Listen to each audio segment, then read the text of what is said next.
Bhogapuram airport పై credit war. విమానాశ్రయాన్ని నిర్మించిన GMR సంస్థ.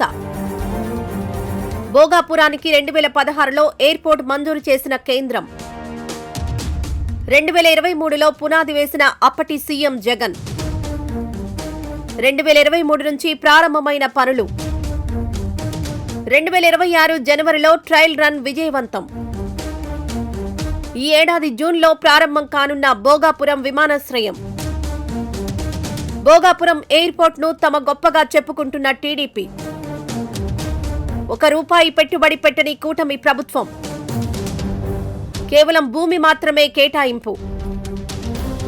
2024లో ఏపీలో మారిన ప్రభుత్వం. చంద్రబాబు మంచిని తమ ఖాతాలో వేసుకుంటున్నారా? చెడును జగన్ ఖాతాలో వేస్తున్నారా? ఉత్తరాంధ్ర ప్రజల దశాబ్దాల కళ భోగాపురం అంతర్జాతీయ విమానాశ్రయం సాకారం కావడానికి అడుగు దూరంలో ఉంది. 2026 జనవరి 4న ట్రయల్ రన్ విజయవంతం కావడంతో జూన్ నాటికి పూర్తి స్థాయి సేవలు ప్రారంభం కానున్నాయి. అయితే విమానాలు ఎగరక ముందే రాజకీయ పక్షాల మధ్య క్రెడిట్ వార్ ఆకాశాన్ని తాకుతోంది. 2015లో పునాది వేశామని, Bhogapuram greenfield airport Chandrababu vision కు అద్దం పడుతుందని టీడీపీ అంటుంటే, భూసేకరణ పూర్తి చేసి 2023లో వాస్తవ నిర్మాణాన్ని పరుగులు పెట్టించిన ఘనత తనదేనని జగన్ వర్గం వాదిస్తోంది. ఈ నేపథ్యంలో అసలు ఈ విమానాశ్రయ చరిత్ర ఏమిటి, ఎవరి పాత్ర ఎంత అన్నది ఇప్పుడు ఆసక్తికరంగా మారింది. భోగాపురం ఎయిర్పోర్టుపై ఇప్పుడు ఏపీ రాజకీయాల్లో హీట్ పెరిగింది. 2015లోనే ఈ ప్రాజెక్టును ప్రతిపాదించి కేంద్రం నుంచి అన్ని అనుమతులు తెచ్చింది తామేనని టీడీపీ గట్టిగా చెబుతోంది.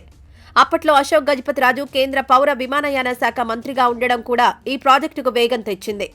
అయితే ఆ సమయంలో సుమారు 5,000 ఎకరాల భూసేకరణ పేరుతో హంగామా చేశారని, కానీ కోర్టు కేసులు, భూసేకరణ అడ్డంకుల వల్ల పనులు ప్రారంభించలేకపోయారని ప్రత్యర్థులు విమర్శిస్తున్నారు.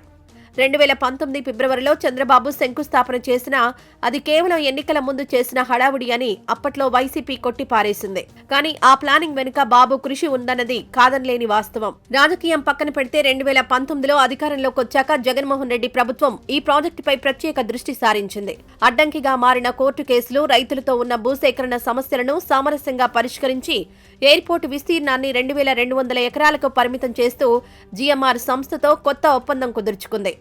మే 2023లో జగన్ స్వయంగా శంకుస్థాపన చేసిన తర్వాతే పనులు యుద్ధ ప్రాతిపదికన ప్రారంభమయ్యాయి. సుమారు 960 కోట్ల రూపాయల పునరావాసం, భూసేకరణ కోసం వెచ్చించామని వైసీపీ గర్వంగా చెబుతోంది. ఎన్ఐఐఎఫ్ నుంచి పెట్టుబడులు రావడం జగన్ హయాంలోనే జరిగాయి. 2024లో తిరిగి కూటమి ప్రభుత్వం అధికారంలోకి వచ్చిన తర్వాత ఈ ప్రాజెక్టును తమ 10 ఏళ్ల విజన్ గా మలుచుకునే ప్రయత్నం చేస్తోంది. ₹1 కూడా కొత్తగా ఖర్చు చేయకుండా కేవలం నిర్మాణం 97% పూర్తయ్యే సమయానికి వచ్చి రిబ్బన్ కట్ చేయడానికి చంద్రబాబు సిద్ధమవుతున్నారని వైసీపీ ఆరోపిస్తోంది. అయితే ఏ ప్రాజెక్ట్ అయినా ప్రారంభించాలంటే ఒక ఐడియా ఉండాలని, ఆ ఐడియా చంద్రబాబుది కాబట్టే నేడు భోగాపురం సాకారమైందని టీడీపీ శ్రేణులు వాదిస్తున్నాయి. ఇవాళ ట్రయల్ రన్లో కేంద్ర మంత్రి రామ్మోహన్ నాయుడు స్వయంగా పాల్గొనడం ద్వారా ఈ క్రెడిట్ వార్ మరింత ముదిరింది. గతంలో తాము వేసిన పునాదులే నేడు విమానాలు ఎగరడానికి దారి చూపాయని వైసీపీ వాదిస్తోంది. ఈ రాజకీయ రచ్చ మధ్య అసలు విమానాశ్రయాన్ని నిర్మిస్తున్న జీఎంఆర్ గ్రూప్ పాత్రను ప్రత్యేకంగా ప్రస్తావించాలి.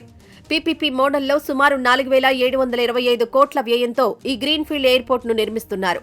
ప్రభుత్వం ఎవరిదైనా నిధుల సమీకరణ నుంచి నిర్మాణ నాణ్యత వరకు అంతా ఆ సంస్థే చూసుకుంటోంది. కానీ రాజకీయ పార్టీలు మాత్రం ఆ సంస్థ కష్టాన్ని కూడా తమ ఖాతాలో వేసుకునే ప్రయత్నం చేస్తున్నాయి. మే 2023 నుంచి రికార్డు స్థాయిలో పనులు పూర్తి చేయడం జీఎంఆర్ సాధించిన ఘనత. టెక్నికల్ అంశాల నుంచి రన్వే నిర్మాణం వరకు అంతా అంతర్జాతీయ ప్రమాణాలతో పూర్తి చేయడం ఈ ప్రాజెక్టులో అత్యంత కీలకమైన ఘట్టంగా చెప్పుకోవాలి. భోగాపురం ఎయిర్పోర్ట్ కేవలం విమానాల రాకపోకల కోసమే కాదు, ఉత్తరాంధ్ర అభివృద్ధికి ఒక సంజీవని వంటిది. ఏటా 60 లక్షల మంది ప్రయాణించే సామర్థ్యంతో కార్గో హబ్గా ఇది ఎదగనుంది. ఈ క్రెడిట్ వార్లో జగన్ గెలిచినా, బాబు గెలిచినా అంతిమంగా లబ్ధి పొందేది మాత్రం ఉత్తరాంధ్ర ప్రజలే.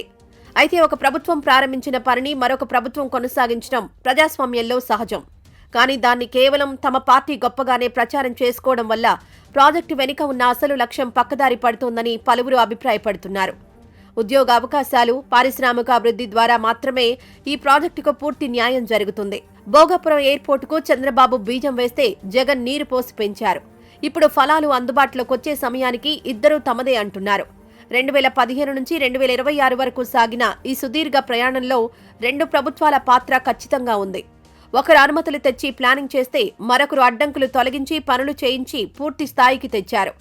జనం మాత్రం ఎవరు కట్టారు అన్నది కాదు, ఎప్పటికి పూర్తవుతుంది అనే దానిపైనే ఆసక్తిగా ఉన్నారు. ఈ ఏడాది జూన్ 26న ప్రారంభం కానున్న ఈ ఎయిర్పోర్ట్ ఆంధ్రప్రదేశ్ ఆర్థిక పటంలో ఒక మైలురాయిగా నిలవబోతోంది.